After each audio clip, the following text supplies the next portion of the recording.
Bonjour et bienvenue à ce journal magazine de la mi-journée à la une de l'actualité de ce dimanche. Un cessez-le-feu immédiat et sans aucune condition dans l'est de la RDC. C'est ce qu'exige d'une seule voix les chefs d'État des gouvernements de la SADC et de l'EAC réunis hier à Dar es Salaam en Tanzanie. Dans le communiqué final conjoint, ils exigent aussi la réouverture de l'aéroport de Goma. On en parlait au début de ce journal. Également au sommaire de votre 13h30, le marché quinoa touché par la guerre de l'Est du pays. Les haricots, les fromages, les saucisses et les pommes de terre disparaissent petit à petit sur le marché. Ces produits qui viennent fraîchement des Goma sont de plus en plus rares. C'est la conséquence de la guerre dans la partie est de la RDC. Les vendeurs et acheteurs se plaignent de cette rareté et exigent le retour de la paix. C'est l'unique dossier de ce journal magazine. Un dossier à suivre dans la seconde partie de ce journal. Place d'abord l'actualité des dernières heures.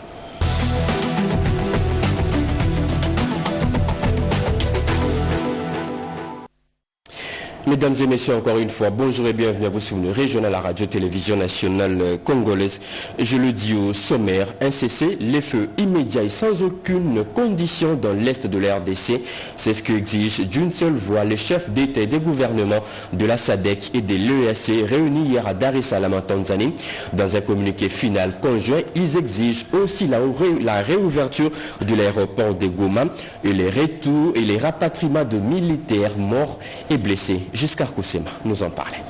Au terme de 5 heures de discussion à huis clos, les chefs d'État et de gouvernement de l'EAC et de la SADC ont pris une série d'importantes décisions avec effet immédiat, de décisions qui répondent à l'urgence humanitaire et aux besoins pressants d'une désescalade. Il s'agit de la cessation des hostilités et d'un cessez-le-feu immédiat et sans condition, auxquels les parties étatiques et non étatiques sont tenues. La réouverture de l'aéroport de Goma et des principales voies d'approvisionnement terrestre et lacustre permettant l'acheminement de l'aide humanitaire.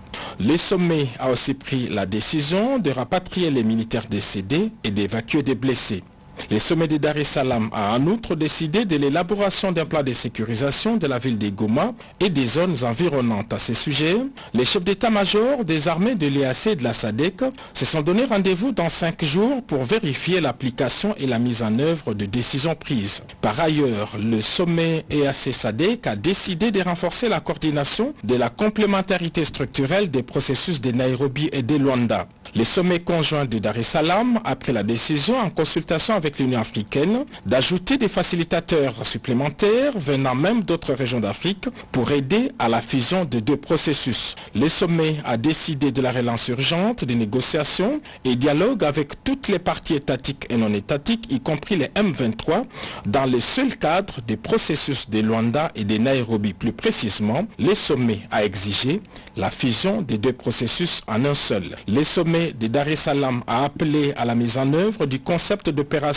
du plan harmonisé de neutralisation des FDLR et la levée des mesures défensives du Rwanda, ainsi que le désengagement des forces du territoire congolais tel qu'est prévu par les processus de Luanda. Le sommet a décidé de tenir une réunion conjointe des ministres des 2 blocs dans les 30 jours pour évaluer et accompagner toutes ces décisions. Enfin, le sommet a recommandé l'élaboration et la mise en œuvre de modalités de retrait des forces étrangères non invitées sur les territoires congolais. Tout compte fait, la République démocratique du Congo obtient une avancée dans son souci de soulager la peine de ces populations meurtries de Goma et de la partie est de la République. Tous les députés provinciaux appelés à relayer auprès de leurs bases respectives le message de mobilisation générale lancé par le chef de l'État face à l'agression rwandaise. C'est l'exhortation faite par le président du Sénat, Jean-Michel Samalukonde, au président des assemblées provinciales. Plus de précisions avec Janine Kalinga, bienvenue Lusala et Julien Piana. Sous la conduite de Jean-Michel Samalukonde Kenge, président de la Chambre haute du Parlement, une importante séance de travail a mis autour d'une table les membres du bureau du Sénat et les présidents des assemblées provinciales de toutes les 26 provinces de la République démocratique du Congo sur les différentes préoccupations des assemblées délibérantes et les punaises questions de l'agression rwandaise sous couvert de ses supplétifs du M23 AFC dans l'est de la République démocratique du Congo. Dans ce mot d'ouverture de cette séance de travail qui s'inscrit dans l'optique du cadre des concertations Sénat-Assemblée provinciale, le speaker de la Chambre haute du Parlement a insisté sur l'appel du président de la République relatif à la mobilisation générale et à la solidarité avant de saluer la démarche de ses interlocuteurs qui tombent à point nommé. Pour répondre à l'appel à la mobilisation générale, à la résilience, à la résistance et à l'unité nationale telle que lancée par son Excellence Félix-Antoine Tshisekedi Tshilombo, président de la République et chef de l'État, nous avons tous le devoir, chacun en ce qui le concerne, de nous engager pour sauver notre mère patrie, la République démocratique du Congo, qui fait face à une menace de balkanisation. Je nous exhorte donc tous, vous qui au quotidien êtes au contact direct avec les différentes couches de la population, particulièrement les jeunes, à relayer l'appel du président de la République et chef de l'État pour la mobilisation générale et aussi l'appel à être derrière nos forces armées que nous voyons croisades. De son côté, le président de l'Assemblée provinciale du Congo central, Papi Matezulu, qui a fait office de porte-parole de la délégation, s'est dit très satisfait. Nous avons saisi les bureaux du Sénat afin de présenter quelques préoccupations qui sont les nôtres pour, n'est-ce pas, discuter d'abord de la question de l'agression de notre pays par les ennemis et la République du Rwanda qui est en train de nous attaquer. Et vous allez comprendre que les assemblées provinciales, sinon les députés provinciaux, sont les acteurs les plus proches du peuple. Et par conséquent, nous sommes les premiers qui devraient sensibiliser cette population pour barrer la route à cette évasion rwandaise. Le Sénat, qui est l'émanation des assemblées provinciales, ne ménage aucun effort pour plaider en leur faveur toutes les fois que cela s'avère nécessaire. Les fronts militaires, diplomatiques et politiques, ce sont les trois fronts que la RDC doit mettre en marche pour gagner cette guerre d'agression. C'est la pensée développée par le député national Aimé Pascal Mongo qui appelle aussi la population à l'unité. On l'écoute au micro déjeuner d'Ada Chabani. En cas de guerre, il n'y a ni majorité au pouvoir, encore moins opposition. Il est de bonne loi que les chefs de l'État puissent lancer un message de cohésion nationale. Parce que seulement lorsque les Congolais sont unis que nous serons forts pour que nous puissions nous joindre au chef de l'État pour créer ce climat qui nous permette de pouvoir vivre ensemble en mettant les divergences de côté, en privilégiant l'unité du pays et aussi faire face à l'agression et bouter l'agresseur dehors.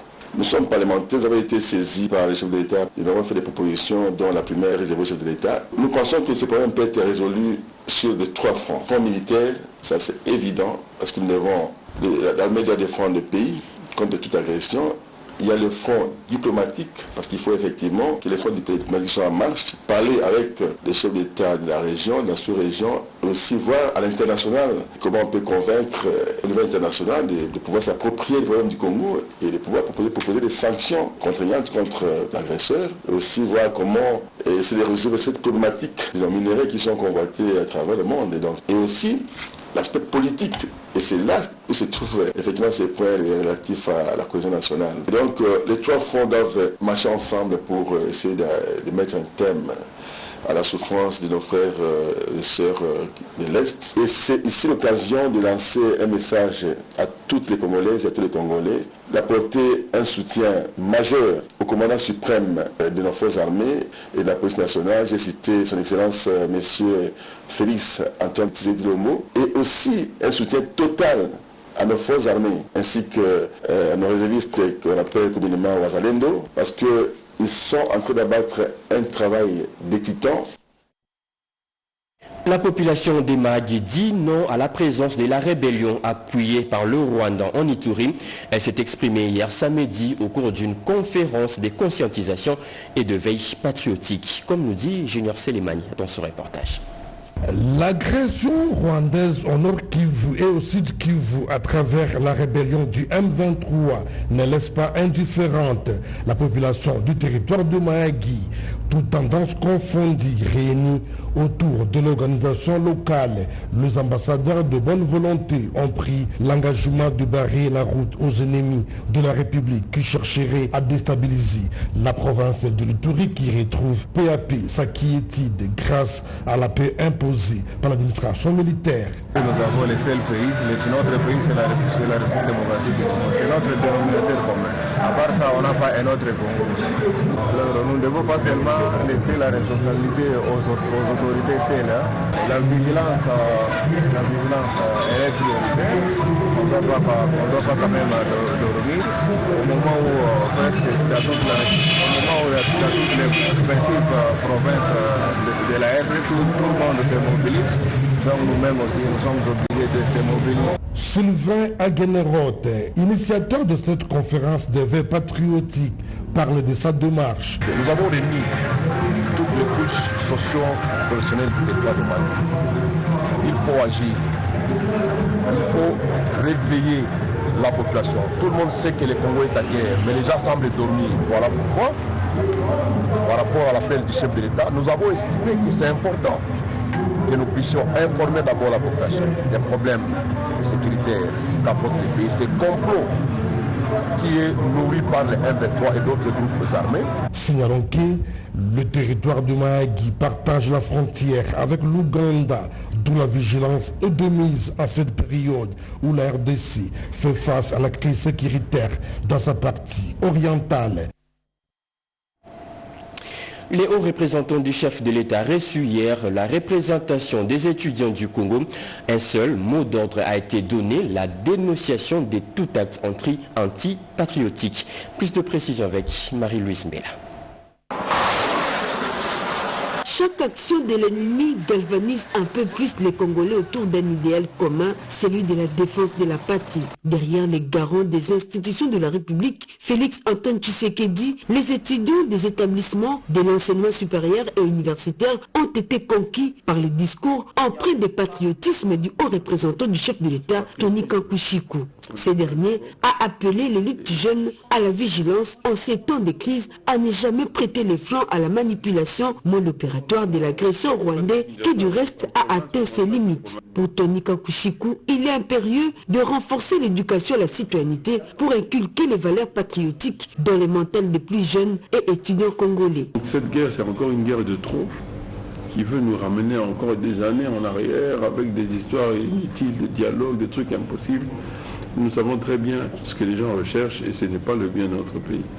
Il faudrait qu'on garde à l'esprit cet esprit d'unité et c'est ça qui va nous permettre de marcher ensemble vers le développement du pays. Avec une attention soutenue, ces étudiants ont intériorisé les lignes maîtresses de la nouvelle approche patriotique. Nous sommes rendus compte qu'aujourd'hui, l'étudiant congolais, les jeunes congolais sont beaucoup plus manipulés, influencés par les forces négatives qui combattent le pays. Alors nous, la représentation des étudiants du Congo, nous nous portons garant de pouvoir faire une campagne d'éveil patriotique, pour pouvoir ramener dans le chef de ces étudiants-là, de cette jeunesse-là, l'amour de la patrie. Nous n'avons que ce pays, Kankushiku, a été très heureux, très ravi de recevoir le projet et nous a promis un accompagnement de sa part et surtout un accompagnement de son Excellence, Monsieur le Président de la République, Félix Antoine Tshisekedi Tshilombo. Nous, la représentation des étudiants du Congo, nous condamnons fermement cette agression barbare et injuste qui nous a été imposée par le Rwanda via le M23. Soucieux d'apporter leur contribution pour mettre fin à la guerre d'agression rwandaise qui sévit dans l'est de la RDC, la représentation des étudiants du Congo REC, qui regroupe les étudiants de toutes les universités et institutions d'enseignement supérieur, a sollicité auprès du haut représentant Tony Kankushiku une rencontre avec le président de la République pour présenter leur stratégie de sortie des crises.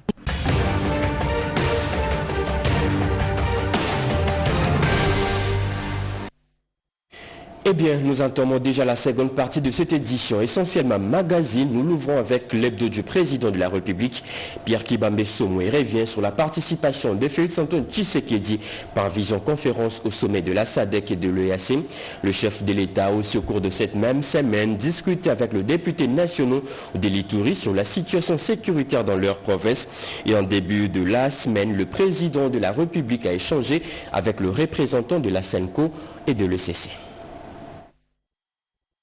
Le président de la République, Félix-Antoine Tshisekedi Tshilombo, a lancé un vibrant appel à la cohésion nationale et à la compréhension commune des défis qui pèsent sur le destin de la RDC. C'était au cours de l'entretien que le chef de l'État a eu à la Cité de l'Union africaine avec une délégation des représentants de la conférence épiscopale nationale du Congo et de l'Église du Christ au Congo, conduite par le cardinal Fridolin Ambongo. Les deux églises ont présenté au chef de l'État leur projet de sortie de crise. Cette rencontre procédait d'une démarche entamée par les églises catholiques et protestantes sur la nécessité de renforcer la cohésion nationale au pays, un besoin devenu plus pressant, a indiqué le secrétaire général de la Sainte-Cour, Monseigneur Donatien Cholet. D'une rencontre à une autre, le président de la République Félix-Antoine Tshisekedi Tshilombo a eu des entretiens avec les députés élus de la province de l'Ituri sur la situation sécuritaire et humanitaire dans l'est de la République démocratique du Congo, particulièrement à Goma, chef-lieu de la province du Nord-Kivu. Le porte-parole du caucus, Bodina Iribi, a indiqué que les parlementaires de l'Ituri ont posé un diagnostic de la situation générale avec le chef de l'État que les députés ont remercié de leur avoir accordé suffisamment du temps pour parler de la crise sécuritaire que traverse la RDC dans la partie est du pays. Le président de la République nous envoie comme des acteurs et porte-parole pour que nous allions dire au peuple qui n'est pas abandonné et que ce combat ira jusqu'à la victoire, a dit le député national élu de l'Ituri. Dans son cabinet de travail à la Cité de l'Union africaine, le président de la République Félix-Antoine Tshisekedi Tshilombo a participé le samedi 8 février au sommet conjoint de la communauté de développement de l'Afrique australe et de la communauté de l'Afrique de l'Est qui s'est tenu à Dar es Salaam en Tanzanie, sommet axé sur la situation sécuritaire et humanitaire en République démocratique du Congo, particulièrement dans la ville de Goma. Dans son discours d'ouverture des assises, la présidente de la Tanzanie, Samia Suluhu, a appelé ses pairs de la SADC et de l'EAC à se surpasser pour trouver une solution durable à la situation sécuritaire dans l'Est de la RDC. L'histoire nous jugera durement si nous ne faisons rien, a dit la présidente de la République unie de Tanzanie.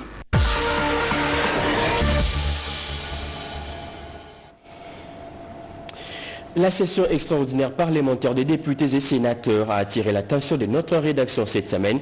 Plusieurs autres actualités phares ont eu lieu cette même semaine, comme l'inhumation à Goma de plus de 3000 corps assassinés par l'armée rwandaise et le M23.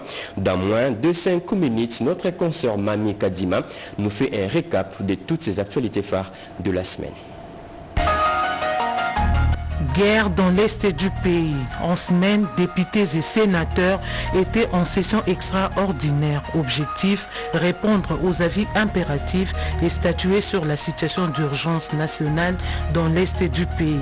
Après débat, un plan de sortie des crises a été proposé pour résorber la crise sur le plan politique et diplomatique. Goma en sang. Plus de 2000 corps ont été récupérés dans les rues de Goma suite à l'agression barbare imposée par le Rwanda et ses supplétifs M23. La plupart de ces cadavres sont des civils. À l'international, la chef de la diplomatie congolaise a haussé les tons pour dire non à l'agression rwandaise. C'était au cours de la réunion extraordinaire de l'Assemblée parlementaire Afrique-Union européenne.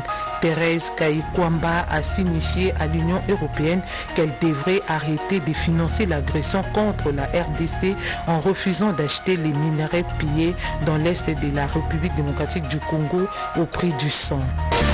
À l'international, toujours, la délégation de la RDC conduite par la ministre des Droits humains a pris part au Conseil des droits de l'homme tenu à Genève en Suisse. Par consensus, une résolution a été adoptée, la mise en place d'une mission d'établissement des faits et une commission d'enquête sur les violences dans l'est de la RDC. Avec ça, les victimes de l'agression rwandaise peuvent enfin espérer une justice. Sur le plan humanitaire, la délégation congolaise a souligné l'importance de garantir un accès humanitaire dans l'immédiat pour prendre en charge les déplacés et autres victimes des guerres. Protection des personnes vivant avec handicap, la ministre Irène Essambo alerte sur les abus et la marginalisation. Pour elle, la guerre détruit des vies, des familles et des communautés et touche particulièrement les plus vulnérables, y compris les personnes en situation de handicap. 11 millions d'euros dont de l'Espagne pour assister la population meurtrie par la guerre dans l'est du pays. C'est à travers la Croix-Rouge que ces dons sera canalisé. Judith Souminois associe l'IGF pour travailler sur une réduction effective du train de vie des institutions telles qu'instruites par les chefs de l'État. Des échanges fructueux ont eu lieu ce mercredi à la primature. L'option de renforcer les contrôles des finances publiques et encadrer les dépenses conformément aux instructions du chef de l'État était levée. Cependant, la RDC et l'Italie veulent nouer un partenariat stratégique dans les secteurs miniers. Le vice-ministre de Mines a pris part cette semaine au Salon international de l'industrie de l'or en Italie. Il a saisi l'occasion pour dénoncer l'agression du Rwanda et ses supplétifs M23. Autre actualité de la semaine, c'est le lancement de la campagne de balisage sur le fleuve dans son tronçon Kinshasa-Kisangani. La RVF veut améliorer les conditions de la navigation sur le fleuve Congo ainsi que l'accès au port du pays. Terminons cette rétrospective par la célébration le mardi de la journée mondiale de lutte contre les cancers. C'est l'occasion de promouvoir le moyen de faire reculer la charge des morbidités imputables à cette maladie. En RDC, le CNLC a lancé une campagne de dépistage volontaire du cancer de la prostate.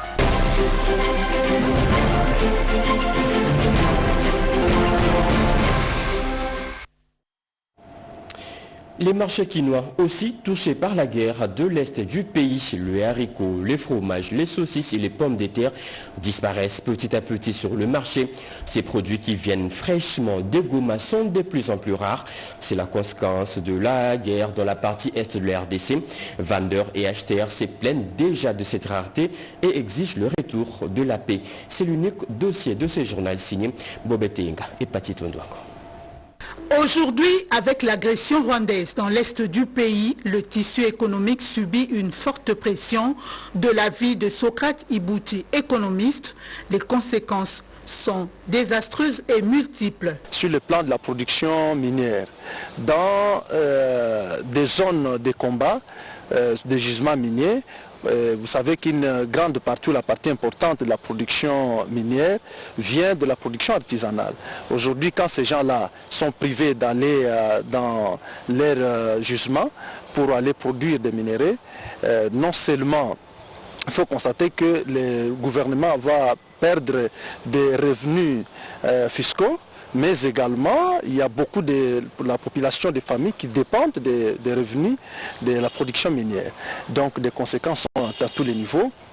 Il faut aussi penser qu'au plan des finances publiques, les dépenses militaires vont augmenter. Ça va bloquer l'investissement d'autres secteurs comme l'éducation et la santé, qui du reste sera la conséquence également des combats dans les champs de la guerre. Dans des zones où il y a la guerre, comme à l'Est effectivement en général, vous allez observer que ces grands agriculteurs qui descendaient dans leurs champs, ils sont privés aussi dans leurs champs, ce qui va entraîner comme conséquence la baisse de la production agricole. Ça c'est d'une part, et cette rareté des produits agricoles va certainement entraîner le flambée des prix sur le marché. La rareté des produits alimentaires du Grand Kivu se fait déjà sentir. Mais avec la situation actuelle, c'est compliqué de s'approvisionner. Parce que j'ai fait plus de 3 alimentations, c'était vraiment difficile de trouver des produits. Et donc, ou bien tu les trouves, le prix est plus élevé, ou bien il n'y en a pas. À Kinshasa, il y a des difficultés d'approvisionnement en haricots, fromage, saucisses et pommes de terre. Au marché Zikida, comme dans d'autres points de vente de ces produits, le renouvellement de stock pose problème. Grossistes et détaillants tirent la sonnette d'alarme. Il y a rareté des haricots en provenance de Goma. C'est le dernier sac que j'ai dans mon stock. Le stock que nous vendons n'est pas des Goma. La guerre nous a tout privé. Il n'y a pas de vol, il n'y a pas de haricots de Goma.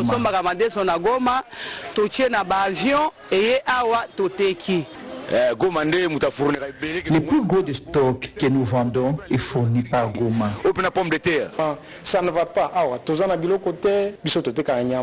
Nous n'avons plus de stock. Nous vendons de la viande, du poisson, de la pommade, du lait frais. Nous sommes en rupture de stock. Tout en soutenant les vaillants soldats au front, les Kinois souhaitent le retour à la paix dans l'est du pays. Sokrati Bouti propose quelques pistes de solutions. Moi, je pense qu'il faut qu'il y ait la paix. Il faut aller une mesure qui va permettre à ce qu'on puisse arrêter cette guerre parce que ça a des conséquences non seulement sur le plan économique, politique et également sur le plan de la pauvreté de la population. La guerre et les bombardements impactent négativement tous les aspects de la vie nationale et n'épargnent personne. Tous à l'unanimité plaident pour le retour de la paix dans l'est du pays. Que les autorités nous viennent en aide et que Dieu intervienne en notre faveur pour rétablir la paix. Aidez-nous à finir avec la guerre. Que la paix revienne pour que je continue mon commerce. Il est plus facile de détruire que de construire. Les réserves en sang sont basses en cette période de guerre et très basses même au Nord Kivu et à Kinshasa.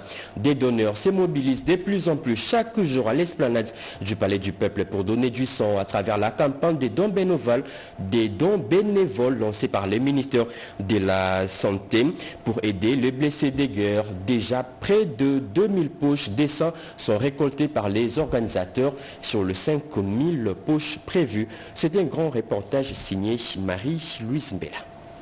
Au-delà des milliers de morts, la guerre d'agression rwandaise dans l'est de la RDC a également occasionné un nombre important de blessés graves. Dans les hôpitaux où ils sont internés, un besoin criant du sang, de médicaments et autres matériel médical s'est fait sentir. À Kinshasa, les appels sont lancés ça et là pour un don bénévole du sang afin de secourir les victimes. Un appel qui n'a pas laissé indifférents les épris d'un sentiment patriotique. Et nous demandons à la population congolaise de se mobiliser tous pour alors donner du sang parce que ces gens qui manquent du sang, ils ont besoin de leur soutien. Dès que je termine le travail, je vais au centre faire un don du sang. Le sang que tu donnes, c'est pour sauver des vies de nos militaires qui combattent pour la défense de la patrie.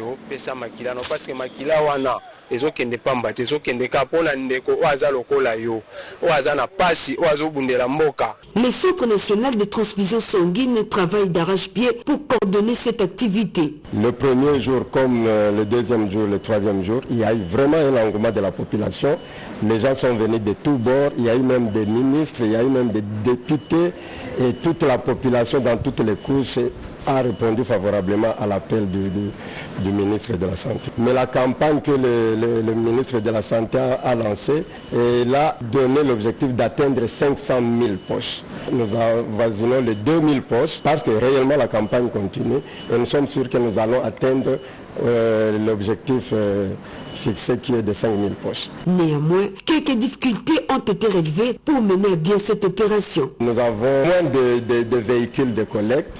Heureusement que la Fondation Maman Denise a mis à la disposition du Centre national de transfusion un véhicule de collecte, mais le Centre de transfusion sanguine aussi a un autre véhicule de collecte qu'il a reçu à partir du ministère. S'il y avait au-delà de 2 véhicules de collecte, les choses pouvaient aller mieux et on pouvait peut-être mettre beaucoup de sites de collecte dans beaucoup de coins. Pour atteindre un grand nombre de personnes de bonne volonté et faciliter ainsi leur déplacement, le Centre national de transfusion sanguine envisage implanter un site d'abord à Tchangou. Toutes les catégories de la population sont venues apporter leur don bénévole de sang. Mais vous avez raison, la ville est très vaste, nous avons des cabines avancées et nous avons pensé accroître encore l'activité en ouvrant d'autres cabines. Nous avons intervenu avec les volontaires de la commune d'Enjil, notamment tout à Tchangou, d'organiser une grande collecte également à partir du 15 février, c'est un samedi. Ça sera une deuxième grande étape donc de cette grande campagne patriotique. L'âge requis pour faire ses dons du sang, c'est plus de 18 ans et il faut être en bonne santé. L'opération se poursuit au stade municipal dans la commune de Bandalungwa.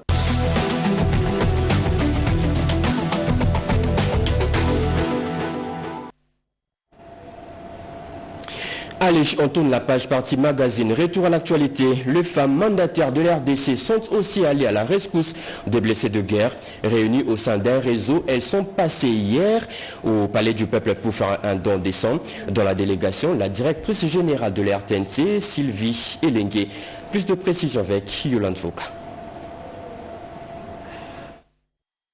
Une particularité, c'est qu'il s'agit de femmes réunies au sein du réseau de femmes mandataires qui font montre de leur attachement patriotique. Donner de son sang pour les victimes innocentes, c'est transcender les clivages pour consacrer l'esprit nation, et les réseaux de femmes mandataires a accompli ses devoirs du don bénévole du sang aux victimes injustes de la barbarie rwandaise et à nos FARDC. Christelle Mouabilou, secrétaire générale de ces réseaux, en donne le sens. Nous venons apporter notre soutien à notre manière et c'est la raison pour laquelle nous nous retrouvons ici cet après-midi. Nous avons convenu de venir faire un don de sang en signe de soutien à nos forces armées de la RDC. Ça, c'est un premier pas. Comme nous l'avons dit, vous savez, il y a eu un appel. Nous soutenons le président de la République, le gouvernement de la République. Nous soutenons aussi nos forces armées. Je fais appel à tous ceux qui se sentent en bonne santé et en mesure de pouvoir donner leur sang. Les militaires se battent au front. Ils perdent du sang et ils ont besoin de nous. Parmi les femmes mandataires à avoir accompli ces gestes de solidarité figure Madame le directeur général de la radio-télévision nationale congolaise, Sylvie Elengue Nyembo. Les réseaux de femmes mandataires comptent multiplier ces actions pour cimenter l'unité nationale et la cohésion. Vous avez corrigé avec moi, vous avez compris que le site pour donner les sons, ce n'est plus à l'esplanade du Palais du Peuple, mais plutôt au terrain municipal des Bandalungwa. Et puis ces communiqués de phare des savants de boucler ces journaux. Le chef d'état-major force terrestre, le général-major Ndaïwel Okura Christian, porte à la connaissance de tous les militaires en situation irrégulière présents dans la garnison de Kinshasa de se présenter à l'état-major force terrestre demain, lundi 10 février 2025 à 8h30 pour une communication les concernant.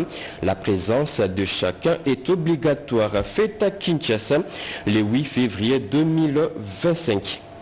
C'est fini pour ce journal de la mi-journée. Mesdames et messieurs, ce journal a été coordonné par Marie-Louise Sombela, réalisé par Francel Kongolo, Pascal Chisso. La partie technique a été assurée par Ruben Sekumbu, Alain Sodi, Yannick Yangumba Chandarton, les tout sous la direction de Joseph Oscar Malkaïch. Merci de nous avoir suivis. L'actualité continue sur nos antennes.